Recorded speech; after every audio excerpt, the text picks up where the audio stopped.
तो बच्चों, जो हमारा टॉपिक कल चल रहा था वही हम आज कवर कर लेंगे पूरा। ठीक है। कल मैंने इसका अवतल दर्पण द्वारा पृथ्वी में बनाना इसका पहला पॉइंट करा दिया था। ठीक है। आज मैं कराऊंगा दूसरा, तीसरा, चौथा, पांचवा, अगला आगे और भी कराऊंगा। ठीक है। तो दूसरा पॉइंट इसका हमारा ये है अवतल दर्पण द्वारा पृथ्वी बनने का कि जब वस्तु वक्रता केंद्र यानी कि सी तथा अनंत के बीच में रखी हो। वक्रता केंद्र और अनंत के बीच में रखी हो। देखो, अनंत हमारे इधर है, वक्रता केंद्र हमारी है, इसके बीच में वस्तु ये रखी है ओ डैश। वस्तु का नाम है दे दिया ओ डैश। तो ओ डैश के ऊपरी पॉइंट से एक किरण गई जो कहते हैं कि समांतर जा रही है किसके, मुख्य अक्ष के, और परावर्तन के पश्चात वह मुख्य फोकस में तो होती हुई चली जाएगी। इसी प्रकार एक किरण हमारी गई केंद्र से। जब कोई किरण केंद्र से होके जाती है तो जैसे जाती है वैसे वापस उस दिशा में लौट जाती है। तो देखो, इस वाली किरण ने और इस वाली किरण ने आपस में यहाँ पर काट दिया, आपस में कट गए। ठीक है। तो इस बिंदु से हम मुख्य अक्ष से लंब डाल देंगे। क्या डाल देंगे? लंब। तो इसे मान लेंगे आई डैश, इसे मान लेंगे आई। तो आई और आई डैश प्रतिबिंब बन गया ओ डैश का प्रतिबिंब बन गया। कहाँ पर? सी और एफ के बीच में। यानी कि जब भी कोई वस्तु अनंत और केंद्र के बीच में रखी होगी तो उसका प्रतिबिंब सेंटर पॉइंट यानी कि वक्रता केंद्र और मुख्य फोकस के बीच में बनेगा। ठीक है। और प्रतिबिंब कैसा बनेगा? वास्तविक बनेगा और उल्टा बनेगा। ठीक है। जब दर्पण की इधर बनता है इसमें तो वास्तविक होता है, इधर बनता है तो आभासी होता है। ठीक है। तीसरा पॉइंट, जब वस्तु वक्रता केंद्र पर रखी हो। कहाँ पर? सेंटर पॉइंट में सी पर रखी हो, यानी कि वक्रता केंद्र पर रखी हो, तो उसका प्रतिबिंब कहाँ बनेगा? तो देखो, जब भी कोई वस्तु वक्रता केंद्र पर रखी होती है तो उससे एक किरण निकालेंगे इधर समांतर, समांतर निकलेगी तो फोकस में तो होकर चली जाएगी। समांतर निकलेगी जाएगी तो वो परावर्तन के पश्चात फोकस बिंदु में तो होकर चली जाती है। इसी प्रकार अगर दूसरी किरण मैंने ले ली फोकस बिंदु से होकर जा रही है, किससे? फोकस बिंदु से, तो परावर्तन के पश्चात वह समांतर हो जाएगी। यानी जब समांतर होगी तो फोकस में से होकर जाएगी, अगर फोकस में से होकर जाएगी तो समांतर हो जाएगी। तो देखो, ये किरण इधर गई, ये इस किरण समांतर गई, समांतर हो गई इसकी। ठीक है।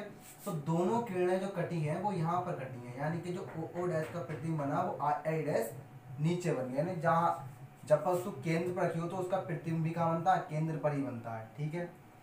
चौथा पॉइंट है, जब वस्तु मुख्य अक्ष व वक्रता केंद्र के बीच में रखी हो। जब वस्तु मुख्य अक्ष यानी कि मुख्य फोकस बनी यानी कि एफ, ठीक है, और सेंटर पॉइंट यानी कि वक्रता केंद्र के बीच में रखी है ओ डैश, ये वस्तु रखी है दोनों के बीच में, तो इससे एक किरण जाएगी समांतर, समांतर जाने के बाद दर्पण से टकराएगी, टकराने के बाद परावर्तन होगा, परावर्तन के पश्चात जो किरण जाएगी वो कहाँ से जाएगी? फोकस पॉइंट यानी फोकस बिंदु एफ से होकर चली जाएगी। ये फोकस बिंदु से होती हुई वापस इधर चली गई। ठीक है। उसी प्रकार एक किरण हमारी गई फोकस बिंदु से होती, किससे गई? फोकस बिंदु से, तो वो परावर्तन के पश्चात समांतर हो जाएगी। ठीक है। तो ये वाली किरण और ये वाली किरण दोनों कहाँ मिली? यहाँ पर मिली, तो इसका प्रतिबिंब कहाँ बनेगा? इसी बिंदु पर बनेगा। हम इस बिंदु से मुख्य अक्ष से लंब डाल देंगे तो प्रतिबिंब क्या बन गया? आई आई डैश बन गया। किसका? ओ डैश का। कहाँ बना? सी से पीछे, यानी अनंत के और सी के बीच में बना प्रतिबिंब। जब भी कोई वस्तु सेंटर पॉइंट यानी कि वक्रता केंद्र और फोकस बिंदु के बीच में रखी होगी तो उसका जो प्रतिबिंब बनेगा वो अनंत और वक्रता केंद्र के बीच में बनेगा। ठीक है। पांचवा टॉपिक हमारा ये है, जब वस्तु मुख्य अक्ष पर रखी हो। कहाँ रखी हो? मुख्य अक्ष पर ही रखी हो, यानी फोकस एफ पर रखी हो। तो जब एफ पर रखी होगी तो दो किरण निकलेंगी, एक किरण समांतर जाएगी तो वो फोकस से होकर निकल जाएगी। ठीक है। परावर्तन के पश्चात देखो, एक किरण यहाँ से हम ले ली, इसके इधर गई और परावर्तन हुआ तो उसी दिशा में वापस लौट के आ गई, यानी इधर से गई इधर ही वापस लौट गई। तो कहाँ से गई? वो केंद्र से होकर गई। तो देखो, ये किरण आपस में कहीं मिलेंगी नहीं। जब किरणें जब मिलेंगी नहीं तो प्रतिबिंब इसका बनेगा ही नहीं। तो प्रतिबिंब इससे कहीं अनंत पर जाकर बनेगा, लेकिन हमें पता नहीं कहाँ बनेगा। ठीक है। जब भी कोई वस्तु फोकस बिंदु पर रखी हो तो उसका प्रतिबिंब अनंत पर बनता है, पता नहीं कहाँ मिलेगा। अनंत का मतलब अनंत होता है, पता नहीं कहाँ जाकर मिलेगा। ठीक है। तो इसके 5 टॉपिक होगा हमारे कवर, बाकी मैं भी बताता हूँ।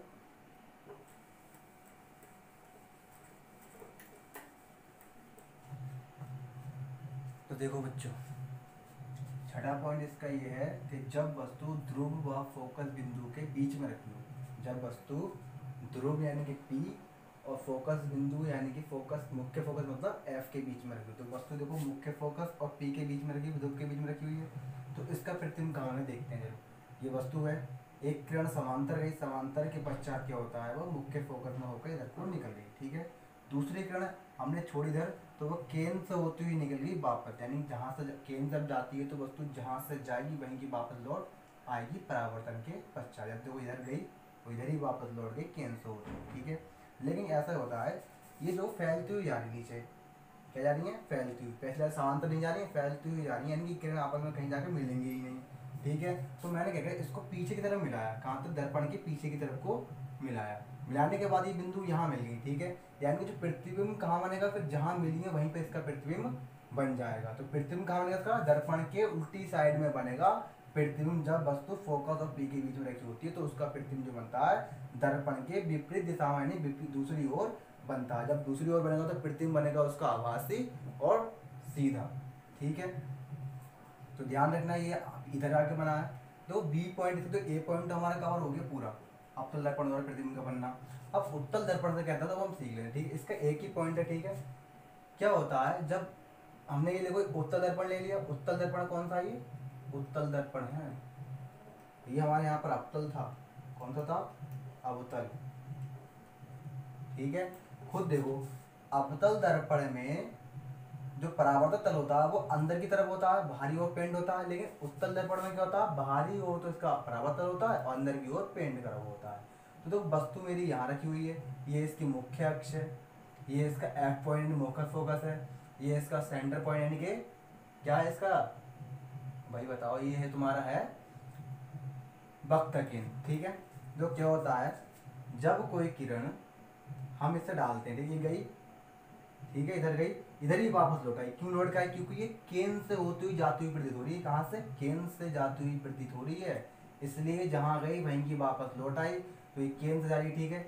एक किरण और डाली हमने, देखो इधर गई और इधर निकल गई। लेकिन अगर हम पीछे मिलाते हैं तो एफ पर मिलती है, ये वाली किरण सीधी निकल गई, जहां से आई वहीं चली जाती है, क्योंकि जब केंद्र से होके जा रही है तो जहां से आएगी वहीं परावर्तन के पश्चात वापस लौट जाएगी, ठीक है। लेकिन जब दूसरी किरण मैंने डाली तो क्या हुआ, इसका परावर्तन तो हुआ, पर जब मैंने इसे बैक करा, पीछे को मिलाया, तो ये एफ से होकर जा रही है, ठीक है। पता है हमें भाई परावर्तन के पश्चात समांतर किरणों, तो परावर्तन के पश्चात मुख्य फोकस यानी एफ से होकर जाएगी, ठीक है।